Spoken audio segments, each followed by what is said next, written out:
अस्सलाम वालेकुम। आप देख रहे हैं अपफ्रंट, मैं हूं ज़फ़ीर गनी। अमेरिका और ईरान में जंग के ख़ात्मे के 14 नकाती फार्मूला तैयार हो गया है। अमेरिकी मीडिया दावा कर रहा है और अब पिछले कई दिनों से इसके ऊपर बात भी हो रही थी। जंग बंदी है और मुज़ाकरात की बातें भी हो रही हैं। फार्मूला अगर ये मुतालबात कामयाब हो जाते हैं, मुज़ाकरात कामयाब हो जाते हैं तो ख़ित्ते में अमन होगा। और इस एक ख़बर ने जो तेल की कीमतें हैं उनके ऊपर भी असर डाला और कीमतों में कमी वाज़े तौर पर नज़र आई है। तहफ़्फ़ुज़ात, ख़दशात हैं और साथ ही साथ चैलेंजेस भी हैं।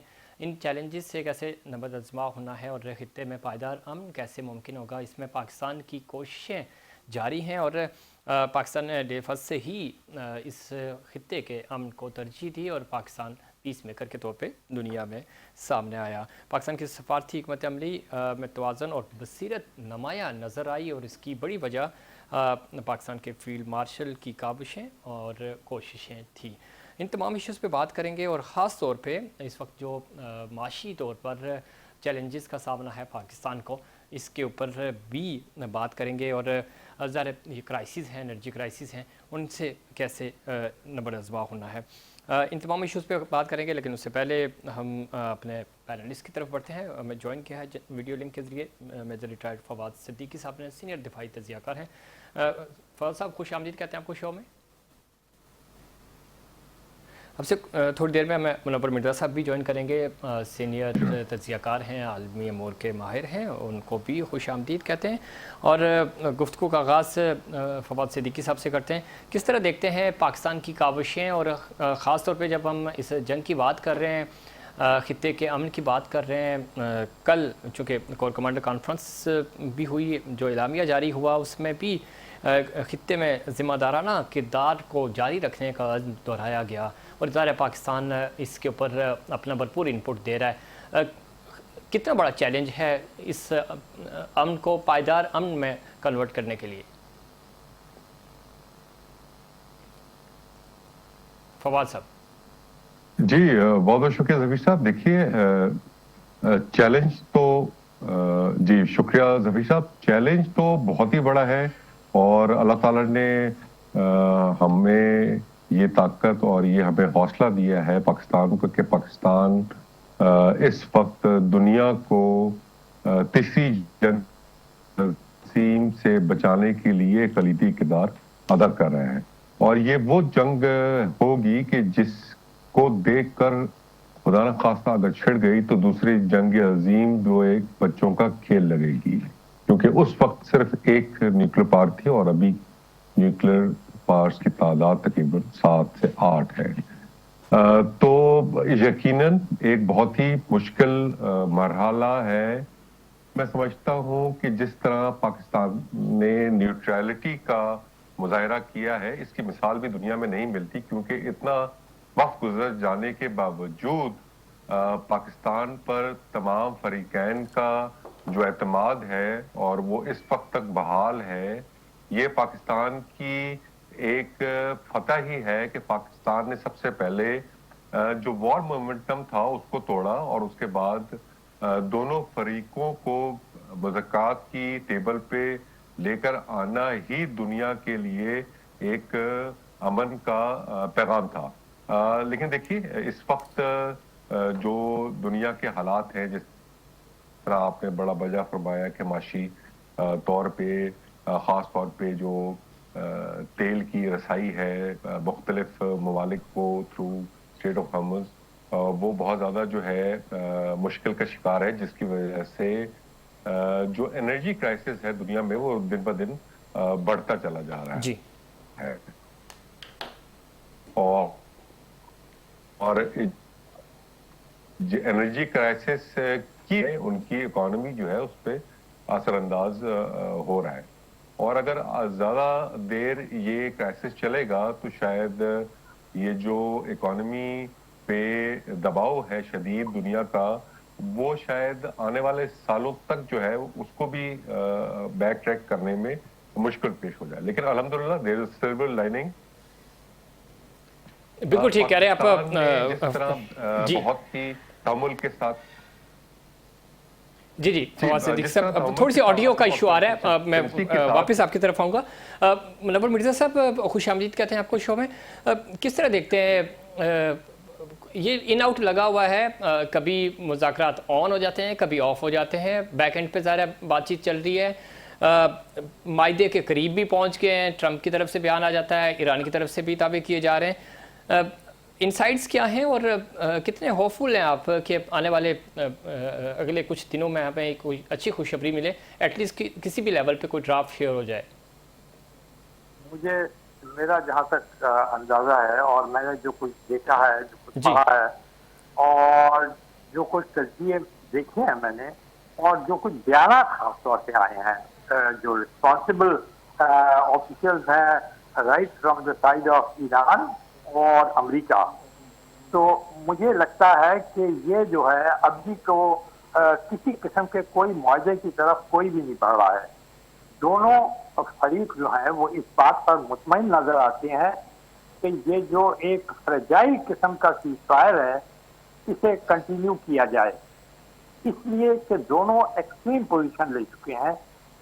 वो उससे जो अमेरिका है यानी डोनाल्ड ट्रंप जो है वो न्यूक्लियर मामले के ऊपर एक्सट्रीम पोजीशन ले चुके हैं और ईरान जो है वो कहता है कि किसी सूरत के अंदर भी जब तक के आप ब्लॉकेज नहीं खत्म करेंगे उससे पहले हम न्यूक्लियर बात नहीं करेंगे।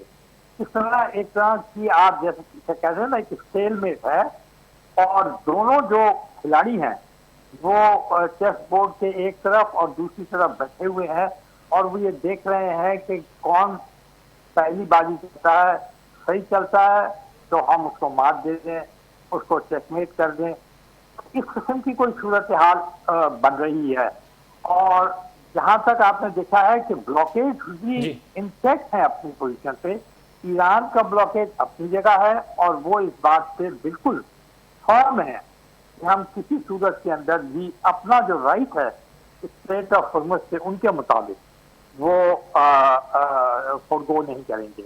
उधर अमेरिका ने भी अपना ब्लॉकेज लगाया हुआ है और वो भी ये कहता है यानी वो भी आराम से बैठा हुआ है।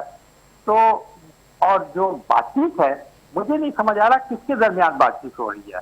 पहले तो ये तय हुआ था ना कि पाकिस्तान एक सालिस है और ये दोनों जो है ये आएंगे और बातचीत करेंगे, तो बराह रास्त बातचीत उस वक्त भी नहीं हुई, तकरीबन बड़ी मुश्किल से जाकर 21 घंटों के अंदर थोड़ी देर के लिए दोनों फेस टू फेस आए थे। ज्यादातर बातचीत जो थी वो तो इनडायरेक्ट थी और पाकिस्तान जो था वो दोनों की बात एक को पहुंचाता था, दूसरे की बात पहुंचाता था। तो इससे ये लगता है कि मुज़ाकरात का जहां तक ताल्लुक है मुझे नहीं लगता कि ये सीरियस है। ये एक किस्म की एक्विशन का हो रही है, यानी वो ईरान ये चाहता है कि अमेरिका जो है वो थक जाए और ट्रंप जो है वो ब्लिंक कर जाए। दूसरी तरफ ये ट्रंप चाहते हैं कि ईरान, लेकिन दोनों तरफ से कोई वो नहीं रखती। इसलिए कि मैं आपको एक बात बताऊं रफीक, जी जी, जब ये किस्म के पेचीदा मामला आते हैं, मैंने 12 मरतबा कहा और आपने इस बात पर मेरे से एग्री भी किया कि बड़े ही पेचीदा किस्म के इंटरनेशनल मामला हैं। ये न्यूक्लियर डील, ये इसमें मुनव्वर मिर्ज़ा साहब आप दुरुस्त फरमा रहे हैं, लेकिन एक आपको सेव एग्जिस्ट तो चाहिए। जो आप बात कर रहे हैं मैं कंसीव कर रहा हूँ इस बात को, मेरे साथ भी सुन रहे हैं हमारे जो नाज़रीन हैं वो भी समझ रहे हैं कि ये मामला इसी तरह का है। अगर हम ऑफ द रिकॉर्ड की बात करें तो ज़ाहिर सारे चाह रहे हैं कि बातचीत हो, किसी तरह मामलात आगे बढ़ें, लेकिन ज़ाहिर एक पेपर तो आपको चाहिए ना कि कोई इस तरह का कि हमें सेव एग्जिस्ट मिले। वो शायद कोई मॉडल नहीं बन पा रहा दोनों मुल्कों के लिए। नहीं, एक मॉडल बन गया है और वो बड़ी हौसला अफजा बात है। बात असल में ये है कि इसकी जो सबसे एग्रीव पार्टी है ना, जो इफेक्ट जिसके ऊपर सबसे ज्यादा पड़ा है, ये दोनों पार्टी जो है ये तो जंग के अंदर है, लेकिन वो पार्टी जो कि सबसे ज्यादा मुतासिर हुई है जी वो है चाइना। और चाइना के जो ताल्लुकात हैं आपको मालूम है अमेरिका से भी अच्छे खासे हैं और वो ट्रंप जो है वो जा भी रहे हैं उनके पास एक समिट मीटिंग के लिए। और दूसरी तरफ ईरान के साथ तो उनके बहुत ही करीबी ताल्लुकात हैं। अभी उनके फॉरेन मिनिस्टर अगारची गए थे और वहां पे भी बात हुई थी। लेकिन जो बात उन्होंने बीजिंग में कही, उनके स्पोक्स पर्सन ने, और बताया कि बातचीत के अंदर जिस चीज के ऊपर उन्होंने जोर दिया है वो ये है कि पीस टॉक। इसका मतलब ये है कि चाइना पाकिस्तानी टॉक को बैक कर रहा है। उसके पीछे जो फोर्स है जो अमेरिका को और ईरान को दोनों को टेबल पे बिठा रही है, ठीक। वो कहना है, और ये बड़ी हौसला अफजा बात है।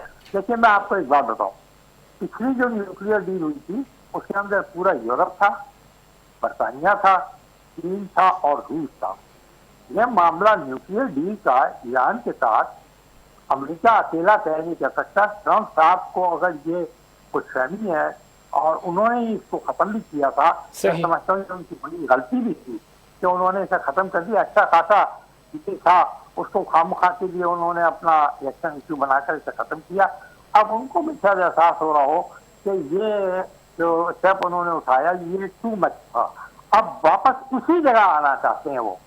अजीब बात ये है, यानी वही चाहते हैं कि अफजूदगी खत्म कर दी जाए, वही चाहते हैं कि वो किसी थर्ड पार्टी को जो यूरेनियम है वो पास ऑन कर दिया जाए। तो ये सारी बात, और स्टेट ऑफ हॉर्मस में का उस जमाने में कोई मामला ही नहीं था। जो हसन रूहानी साहब थे और जावेद जरीफ साहब थे, उन्होंने बड़ी ही, मैं दाद असल में उनको देता हूँ, आज ईमानदारी की बात समझ रहा हूँ, अमेरिका की उसको नहीं देता, मैं दाद उनको देता हूँ हसन रूहानी साहब के की डिप्लोमेसी को, उनके सब्र को, उनके पेशेंस को, और जावेद जरीफ साहब की टेक्निकल और डिप्लोमेटिक एक्सपर्टीज को, जो कि इंटरेक्ट करते थे उन बड़ी ताकतों से। बयाकुर छह बड़े फॉरेन मिनिस्टर्स और उनसे वो इंटरेक्ट करते थे। इसमें कोई शक नहीं है। जब जावेद जरीफ साहब की बार बार बात कर रहे हैं तो ज़ाहिर है जब ये 2014 में बड़ा फैन हूँ, मेरी उनसे मुलाकात भी हो चुकी है, मैं उनका बड़ा फैन हूँ। अभी हाल के अंदर ही उन्होंने फॉरेन अफेयर्स के अंदर एक बड़ा तवील आर्टिकल लिखा है, और वो बड़ा गाइडलाइन आर्टिकल है ईरान के लिए भी और अमेरिका के लिए भी। इसके अंदर उन्होंने, अगर वो, मैं कहूँ आपसे भी गुजारिश करूंगा, अगर आपकी नजर से नहीं गुजरा तो उसे जरूर देखें। उन्होंने वो एक्सपीरियंस आदमी है, और इसमें कोई शक नहीं है। मिर्जा साहब आप दुरुस्त निशानदेही कर रहे हैं, और ज़ाहिर जब हम लास्ट टाइम इस पे बात कर रहे थे तो आपने 2014 का जिक्र भी किया था, और ज़ाहिर है उनकी एक लेगेसी है, और उस लेगेसी को ईरान इवन कंटिन्यू भी कर रहा है, और जो कि अच्छी बात है। हमें भी इन चीज़ों से सीखना चाहिए। फवाद सिद्दीकी साहब, गुफ्तगू आप सुन रहे हैं, इसमें तो खैर कोई दो राय नहीं है। जिस तरफ इशारा कर रहे हैं मुनव्वर मिर्ज़ा साहब के इस पूरे अमल में, जहाँ पाकिस्तान जैसे जो ममालिक हैं माशी तौर पे उनको नुकसान हो रहा है, इवन यूरोप के कुछ मुल्क हैं उनको भी, लेकिन सबसे ज़्यादा जो नुकसान है वो चीन को नुकसान पहुंचाने की कोशिश की जा रही है। इसके ऊपर एक साबिक अमेरिकन कर्नल है और दिफाई मुबस्सिर भी हैं लार्स विक्रम, उनकी स्टेटमेंट आई है। वो कहते हैं बैलेटेंट रोड मनसूबा तबाह किया जा रहा है, ईरान जंग के पस मंज़र में चीन निशाना है। चीज़ें ज़रा जब हम कहते हैं ना फोगी वेदर होता है, फोग हटती है तो आपको आइडिया होता है कि क्या नुकसान हो रहा है, क्या फ़ायदा। तो आप समझते हैं कि ये एक डिले टैक्टिस है ताकि मैक्सिमम डैमेज किया जा सके, चूँकि गलती मिसकैलकुलेशन जो हम पहले भी बात कर चुके हैं, अमेरिका कर चुका है, लेकिन अब वो ये चाह रहा है कि मैक्सिमम डैमेज करके हम फिर बाहर निकलें। ज़फ़ी साहब, बिल्कुल तस्दीक या तो एक सरसरी तौर पे ठीक है, लेकिन I think we should agree disagree. देखिए, चीन का इतना ज़्यादा नुकसान जितना शायद एस्टिमेट अमेरिका ने लगाया था उतना है नहीं। हेनरी किसिंजर इनके लेकिन कोशिश कर रहा है वो, एग्जैक्टली आप ठीक कह रहे हैं। न्यू ऑर्डर जी, उसमें भी चीज़ का जिक्र था। जी कोशिश, जी असल में देखिए उसने कोशिश अगर आप समझें कि ये डिले टैक्टिस है और चीन को ज्यादा नुकसान पहुंचा है। चीन ने तो ऑलरेडी नए जो ट्रेड रूट्स हैं वो खोल दिए। आप देखिए पाकिस्तान थ्रू ईरान जो है सेंट्रल एशिया कंट्री की तरफ दवा दवा है। ग्वादर में इतनी ज्यादा एक्टिविटी पिछले 10 सालों में नहीं हुई जो इस साल हो चुकी है। इसी तरह तुर्की से ईरान के जरिए हम जा रहे हैं, ईरान से हमारे जो मुआहदे हैं ट्रेड के वो हो रहे हैं। इस पे ट्रम्प साहब से भी सवाल किया गया, जिसको उन्होंने बहुत ही खुश असलूबी से टाल दिया। अल्टीमेटली ये अगर आप जो मैं समझा हूं ये है कि डिले ये है, ईरान को ये खदशा है कि अमेरिका पिछले मुआहिदों की तरह बैक ट्रैक ना करे, तो जी जी इसको इस वक्त कोई गारंटियर चाहिए कि अगर ये मुआहिदा हम इंक करते हैं, साइन करते हैं, तो वो अच्छी गारंटी होगी जो अमेरिका को इस पर बात कर रहे थे। पिछली बार तो पूरा यूरोप पीछे खड़ा था, इसी तरह नेटो कंट्रीज थे, मिडल ईस्ट के कुछ लोग ममालिक थे जी जी कि जो गारंटियर का काम कर रहे थे। इस दफा कोई भी नहीं है। तो ये चीन जो है वो मैं समझता हूं कि इस मुआहदे का गारंटियर बनेगा, और ये मुआहदा अमेरिका जो ट्रम्प साहब का इस वक्त आने वाला विजिट है चीन का, उससे पहले शायद इसको जामा जो है वो पहनाया जा सके। अच्छा, ये वो पॉइंट है जो मैंने मुनव्वर मिर्जा साहब से भी पूछना चाह रहा था कि कोई सेव एग्जिस्ट नहीं मिल पा रहा, ऐसा कोई मौका नहीं मिल रहा है कि कैसे ये अनाउंस किया जाए कि ठीक है ये जंगबंदी हो गई, हम वापस जा रहे हैं। जी फवाद साहब। रफी साहब देखिए, यही दिस इज द टाइम के सेव एग्जिट है, क्योंकि जो इस वक्त मोमेंटम तो टूट गया। ये चाह रहे हैं कि अमेरिका पे ये इल्जाम ट्रम्प की एडमिनिस्ट्रेशन की वजह से ना आए कि इन्होंने नहीं, और इसी तरह ईरान भी अब नहीं चाहेगा कि उसको इन स्टेट ऑफ होर्मुज की सूरत में मिल चुका है उससे दस्तबरदार हो।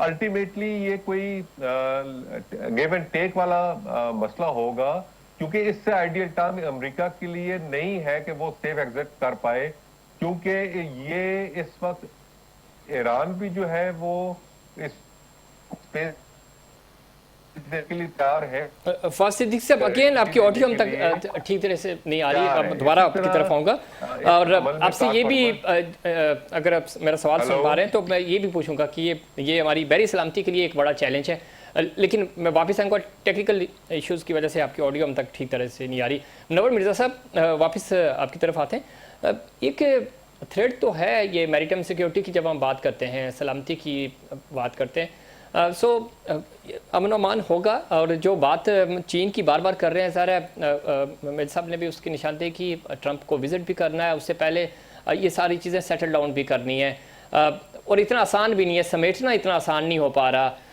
क्या वे फॉरवर्ड आपको नजर आ रहा है? देखिए, जहां तक चीन का मामला, मैंने जो अल्फाज इस्तेमाल किए आप देखिए, वो बड़े डिप्लोमेटिक अल्फाज हैं जो डिप्लोमेसी में इस्तेमाल किए जाते हैं। इट इज वो हौसला अफजा है, इट इज इनकरेजिंग। मगर मैंने कभी ये नहीं कहा कि चीन जो है वो इसके अंदर कोई पिवटल रोल प्ले करेगा, बीच में आने की कोशिश चीन कभी नहीं करेगा। वजह बड़ी सिंपल है, चीन का जो अमेरिका के साथ मामला है वो इंडो पैसिफिक का है, यानी एक जो है वो ताइवान का मसला, उसके साथ बहुत सीरियस मसला है, वो मैं और आप नहीं रियलाइज कर सकते, इसलिए कि हम समझते हैं कि सर जो मसले हमारे इर्द गिर्द हो वो सबसे इम्पोर्टेंट है। लेकिन जब आप चीन और अमेरिका की बातचीत करते हैं तो उसके लिए सबसे अहम मसला जो है फौजी पॉइंट ऑफ व्यू से या पॉलिटिकल पॉइंट ऑफ व्यू से वो ताइवान है, और चाइना यकीनी चाहेगा कि उसका मसला हो। सेकेंड, टेरिफ का मसला है, क्योंकि अमेरिका और चाइना को ये तीसरा मसला पैदा इसलिए हुआ है कि चाइना तकरीबन round about 1.3 million barrels per day जो है वो ईरानी तेल को कंज्यूम करता है, यानी राउंड अबाउट जो तेल टोटल ईरान एक्सपोर्ट कर रहा है इस वक्त, उसमें से 80% जो है वो चाइना की तरफ जा रहा है। तो यकीनी बात है कि चाइना ये नहीं चाहेगा कि उसका जो एक इजी फ्लो है ऑयल का, उसके अंदर कोई, हालांकि उसके पास रिजर्व बड़े जबरदस्त हैं, लेकिन चाइना जो काम करना चाहेगा इस वक्त वो ये है कि बाकी जो ताकतें हैं वही जो पुरानी थी उन सबको इन्वॉल्व करे, उसमें रशिया तो बिल्कुल साथ ही है उसके। इसीलिए चाइना जो लफ्ज इस्तेमाल कर रहा है, मैं उनके स्पोक्स पर्सन से भी देखा है, उसमें वो हल की तरफ नहीं जा रहे जी जी, वो कह रहे हैं मुज़ाकरात करें।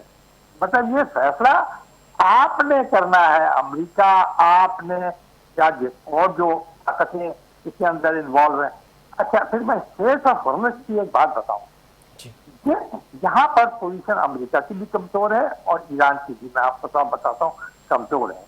देखिए, जितनी स्टेट्स है, स्टेट ऑफ मलाका है, स्टेट ऑफ हॉर्मुज है, स्टेट केनाल है, गल्फ ऑफ एडन है, ये अब बाबुल मंदब है, ये तमाम इंटरनेशनल मैरीटाइम उसके तहत आती है, लॉ के तहत। इसके ऊपर ना तो आप कोई पाबंदी लगा सकते हैं मर्चेंट शिप के ऊपर, ना किसी किस्म का कोई आप टोल वसूल कर सकते हैं। भले से आपका जो मलाका पोर्ट है वो तो दुनिया का सबसे इम्पोर्टेंट वाटरवे है। जी जी। क्या मलेशिया या उस तरफ सुमात्रा इंडोनेशिया के पास है, वो ये लगा सकते हैं? कोई क्वेश्चन नहीं होता। नहीं, वो बात यहाँ ठीक है आपकी मिर्जा साहब, लेकिन चूंकि जो ईरान बात कर रहा है या उनका जो मौकफ है, वो कहते थे जंग और मोहब्बत में सब जायज होता है। तो जब वो जंग मसलत की गई मैं तो मना फिर वो नहीं क्लेम करता, कर रहा है, पहले तो नहीं कर रहा था। मैं बिल्कुल मना नहीं कर रहा जी कि ईरान ने जिस तरह वो कहते ही, अब हमारी बका का मामला है और बका के लिए हम किसी हद तक भी जाने के लिए तैयार है। कोई भी मुल्क यही कहेगा कि हम अपनी बका के लिए जब जान पे ही बात आई है तो फिर वो तो जाएगा उस हद तक। लेकिन जब आप मज़ाकरात की टेबल पर जाएंगे ना, जी जी तो फिर आपके लिए ये पॉसिबल। देखिए, पिछली बार भी ईरान के लिए ये पॉसिबल नहीं हुआ था, अमेरिका के लिए भी पॉसिबल नहीं। गिव एंड टेक के अंदर हुर्मुज़ कहीं नहीं आता। जी गिव एंड टेक में जो चीज आई थी वो इसलिए कि देखा ना, कोई ईरान अकेला थोड़ी है उस जग के ऊपर। तो वो जो इतनी लंबी चौड़ी अरब कंट्रीज है, इराक है और दूसरी कंट्रीज है, वो सारे वो अपना राइट फॉलो कर देंगे। वो भी तो सब उस पानी के इर्द गिर्द है। भले से उनका जो कमांडिंग पोर्ट है वो उनके पास नहीं है, लेकिन वो सब मौजूद है। वो कैसे किस तरह फॉलो करेंगे? तो हर उसका मसला बन जाएगा मुल्क का। ठीक। और फिर सारी वो मुस्लिम कंट्रीज हैं।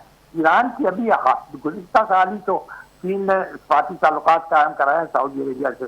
ईरान किसी सूरत में भी नहीं चाहेगा कि वो मुस्लिम कंट्रीज से ताल्लुकात खराब करे या सऊदी अरेबिया से अपने इस्पाती। अभी तक आप देखें किसी किस्म की कोई हलचल नहीं हुई है। हालांकि अरब कंट्रीज ये वो करते रहे, ब्लेम करते रहे हैं ईरान को कि उसने ड्रोन और जी मिसाइल जी का इस्तेमाल किया, चाहे वो अमेरिकन अड्डों के खिलाफ किया। लेकिन ये तो वो कंटेस्ट नहीं करेगा कभी भी कि आपको ये राइट नहीं है कि आप अपने जहाज यहाँ से गुजारें, अपना स्टेज यहाँ से गुजारें। ये तो फिर एक वर्ल्ड वॉर टाइप की चीज में सब। इवन यूरोपियन इकोनॉमिक कम्युनिटी की आप सारी करारदादें देखते हैं, वो ये कह रहे हैं कि स्टेट ऑफ हुर्मुज़ को आप परे करें, इसे तो आपको खोलना ही पड़ेगा। अगली बात जो करनी है आपने वो ये है वॉर को खत्म करना, ठीक। फायर को कंटिन्यू करना, रिजीम चेंज के मसाइल है इनको फोरगो करना। और मैं नहीं समझता कि अमेरिका जो है अब इस पोजीशन में है कि किसी किस्म के रिजीम चेंज करे, क्योंकि रिजीम चेंज करने का मामला जो है वो लोगों के पास होता है, ईरानी लोगों के पास है।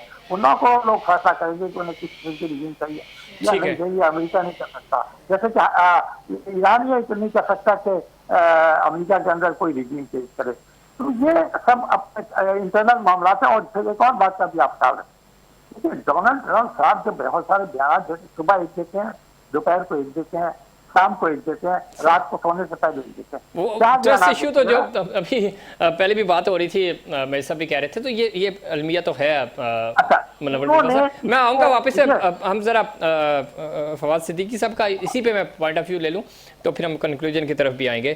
फवाद साहब किस तरह देखते हैं, चूँकि नेवल चीफ ने आज कमांड एंड स्टाफ कॉन्फ्रेंस से खिताब करते हुए कहा है कि रवायती और गैर रवायती चैलेंजेस अपनी जगह, जदीद टेक्नोलॉजी और जदीद हथियारों का हसूल भी हमारा टारगेट होना चाहिए, चूँकि ये वक्त का तकाजा है। साथ ही साथ उन्होंने कहा कि बहरी सलामती के लिए चैलेंज है ये जंग है, और जो कि है भी, चूँकि अब ये तो है ही पानी की जंग सबसे बड़ी इस वक्त। किस तरह देखते हैं इस स्टेटमेंट को?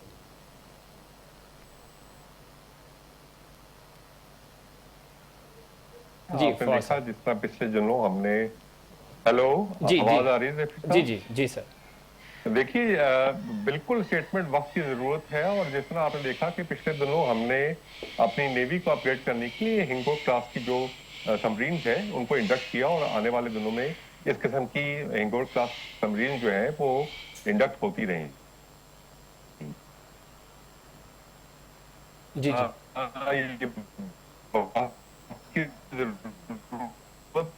अगेन ऑडियो का इशू आ रहा है, पानियों आप में कोशिश आपको करके हम पता है आपको इस ऑडियो लिंक के वक्त जरिए कनेक्ट करें। जो है तो मिर्ज़ा साहब, मैं और वापस आपकी तरफ आऊँगा, लेकिन मिर्ज़ा साहब, जदीद टेक्नोलॉजी की बार बार बात हो रही है। ज़रा चाहे हमारी आर्मी हो, नेवी हो, जदीद या एयरफोर्स है, जदीद टेक्नोलॉजी और जदीद हथियार हमारा खासा रहे, और यही वजह है कि हमें जो भारत के साथ हमारी जंग हुई उसमें भी हमें फ़ज़ाई बरतरी हासिल हुई, और उसकी रीज़न यही थी। किस तरह इसके ऊपर आप क्या इनपुट देंगे? नेवल चीफ ने भी कहा कि ज़रा 30 वर्सेस 70 की जंग है, यानी पानी वर्सेस खुश्की की जंग है ये, और आप तो ये एक पीक पे है। इसको कंट्रोल करने के लिए नेवी में जिस तरह हमारे एडिशन हुआ है जदीद हथियारों का, मज़ीद टेक्नोलॉजी भी हमें ऐड ऑन करनी चाहिए। किस तरह देखते हैं अपनी बैरी क़ुव्वत को?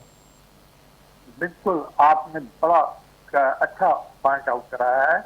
मैं नेवी का जो एक्सपेंशन खासतौर पे इंडियन ओशन में हो रहा है उसके ऊपर कुछ जरूर बात करना पसंद करूंगा, लेकिन इससे पहले मैं जरा सा रेफर करूंगा फील्ड मार्शल शमीम साहब का कल का कोर कमांडर इजलास का की तकरीर का, जिसमें उन्होंने एक खास लफ्ज इस्तेमाल किया है। उन्होंने ये कहा है कि वक्त है पाकिस्तान के लिए कि वो हर वक्त विजिलेंट रहे, यानी किसी महाज के ऊपर भी पाकिस्तान जो है वो रिलैक्स नहीं कर सकता।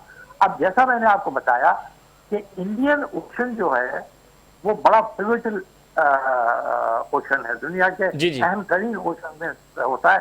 शुमारा आप देखें ना, एक तरफ मेडिटेरेनियन, रेड सी, दूसरी तरफ पैसिफिक ओशन से तो मलाका के थ्रू, और दुनिया के सारे समंदरों को ये कनेक्ट करता है। उसके अलावा ये दुनिया के जरखेज तरीन ममालिक इसके इर्द गिर्द हैं, तेल के ममालिक इसके इर्द गिर्द हैं, और ये आप सोचें सारा का सारा जनूब मशरकी एशिया जो है वो इसके किनारे पर है।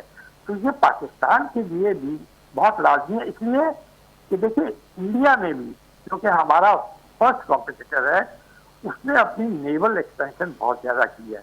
बल्कि मैं आपने तो जिक्र जनरल किया है कि आर्मी और एयरफोर्स का भी, तो आपको ये मालूम होगा कि कल ही उनके पास S-400 जो सिस्टम है एयर डिफेंस का, वो उन्होंने रशिया से हासिल कर लिया है, और ये बड़ा एडवांस सिस्टम है। ये उस सिस्टम से एडवांस है जिसे पाकिस्तान ने तबाह किया था। जी बिल्कुल, आप 9 मई को, ठीक है ना। तो अब हमारे लिए लाजमी हो गया है कि हम एक तरफ इंडियन ओशन में अपनी जो जहाजानी है उसको एक्सपेंड करें। अब देखिए, हमारे पास एक पोर्ट नहीं है, हमारे पास कराची बहुत इंपॉर्टेंट पोर्ट है, वेरी वेरी इंपॉर्टेंट, वो तो सबसे आपकी जैसे कहते हैं शहरा गया। दूसरा हमारा एक और डीप सी पोर्ट आ गया हमारे पास, वो है गवादर का, वो अभी उस तरफ लक्ष्य नहीं गया।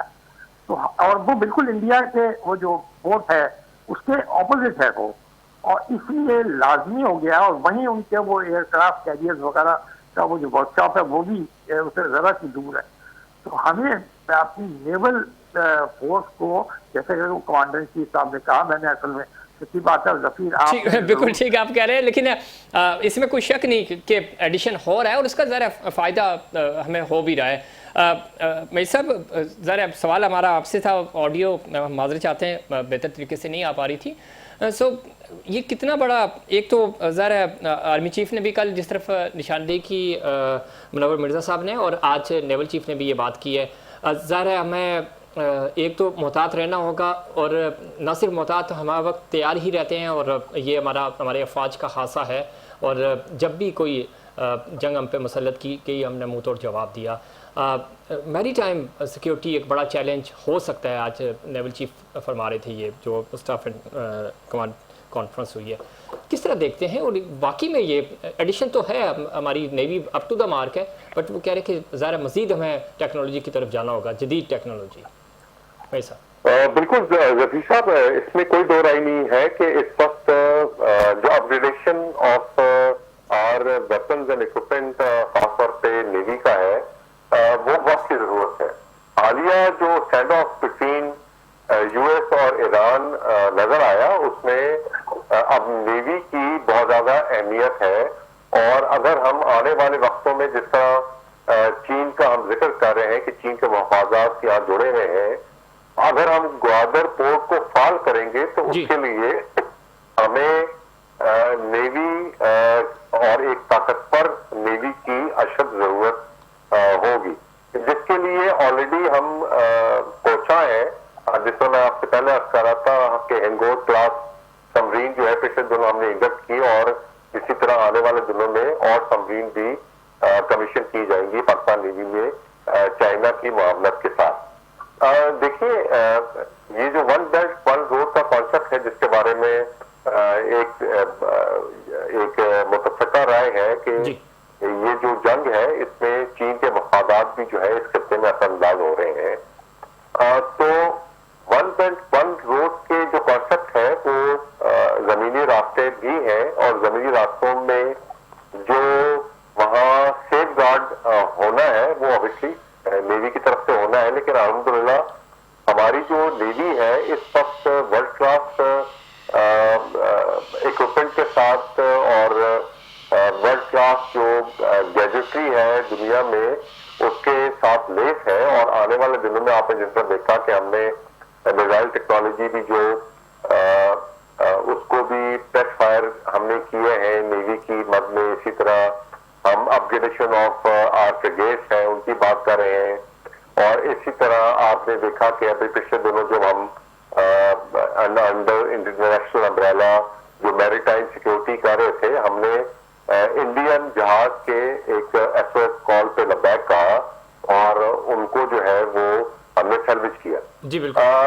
मैं समझता हूं कि इस वक्त जो हमने नेवी का स्टैंडर्ड ऑफ देखा बिटवीन अमेरिका और ईरान, तो उसमें कोई दो राय नहीं है कि आने वाले वक्तों में जो फ्यूचर प्रोस्पेक्ट्स होंगे उसमें उस मुल्क की नेवी का बहुत बड़ा हाथ होगा और अमल दखल होगा। बिल्कुल, आपने दुरुस्त फरमाया। और जिस तरह इसके ऊपर हम अब कोई 1 साल पहले हमने इसके ऊपर बात भी की थी कि अब जंग ही पानियों की जंग होगी, 70 वर्सेस 30 के वसाइल उसकी जंग, और वो हमें नज़र आई है।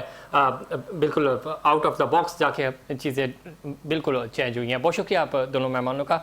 नाज़रीन, वक्त हुआ कमर्शियल ब्रेक का। ब्रेक से वापस आएंगे तो इस जंग के कौमी मैशत के ऊपर और इंटरनेशनल इकॉनमी के ऊपर क्या असरात पड़े उस पर बात करेंगे, लेकिन उससे पहले कमर्शियल ब्रेक।